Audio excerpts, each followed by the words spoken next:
She's already negating our plan. Do the best you can. Right. Being outside complicated things. For one, Daniela could make a scene and draw more attention. For another, it afforded no opportunity for us to corner her in the shop, the interior layout of which we both knew well. It's fine, I said breezily. I'm not afraid of improvising. Thank the gods for that.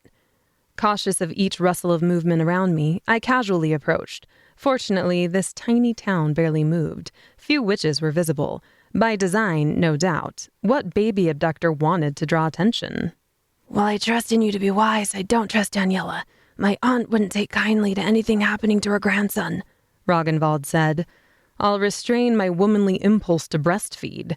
I could have sworn I heard him snort. As I closed in on Daniela, a few things became blatantly obvious. First, magic soaked her and the pram. Fair enough. If I abducted a baby and then went on the run, I'd change everything about my appearance as well. Second, the dog perched on top of the pram, teeth half bared and growling at any witch that attempted to stroll by. A tiny complication, more annoyance than issue. Easy enough. I cleared my throat and paused right next to the pram. The bitty dog almost barked out of its skin, nearly leaping free from the pram. I cleared my throat. Excuse me? Daniela's head whipped around like a bird of prey. Beaky nose, sharp eyes. She clutched a coin purse to her chest with thin fingers like talons. Despite being a bland witch with undecidedly gray hair and a padded body, everything about her bespoke simmering aggression. She had clearly changed herself into an older woman. Wildcat, indeed. It took all my willpower not to recoil. What? She snapped. Do you have the time? No. She swirled around, hair blanketing her shoulders, to face the pram.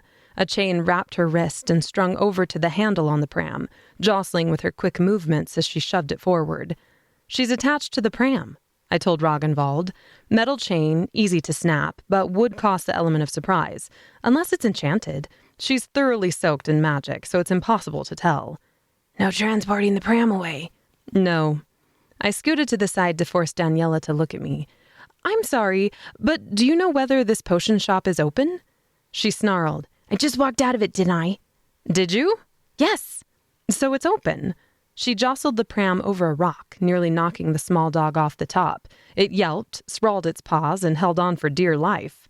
With a little tap of her hand, she shoved the pup into the middle of the retractable pram ceiling. I followed at her heels, wondering why the baby didn't cry. She likes cats, Roggenwald said. Cats? Yes, cats.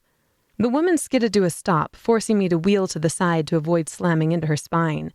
Stop following me, she screeched. You have something stuck on your back. Oh, it's cat hair. Do you like cats? I love cats. With a quick spell, I conjured a ball of goat hair I remembered seeing on the ground that morning, mimed pulling it free, and held it up. Any fool would understand this was not cat hair, but that didn't matter. A cry issued from the pram. Daniela growled, teeth half bared. Now you've done it. Baby crying from the pram, I said. How old? Can't see it. It's just crying. It's a baby that walks. What does that mean? It's not a little baby. I rolled my eyes. Roggenwald, one of the most deadly and talented men in the Central Network, didn't know the difference between a baby and a toddler. I shouldn't have been surprised. Once you get her away from the pram, I only need 3 seconds, he growled. By any means? Any means. With a sigh, I sent a spell, heard the snap of the chain, and tackled. Daniela buckled under me with surprising ease, like butter collapsing under a hot knife. She did not, however, go silently. The intent was to separate her from the pram first, deal with consequences later, so I wrapped an arm around her head to soften her fall. Her head slammed into my forearm instead of the dirt-packed road as we toppled down together. A ripple of magic appeared on the other side of the pram, Roggenwald transporting into place, invisible.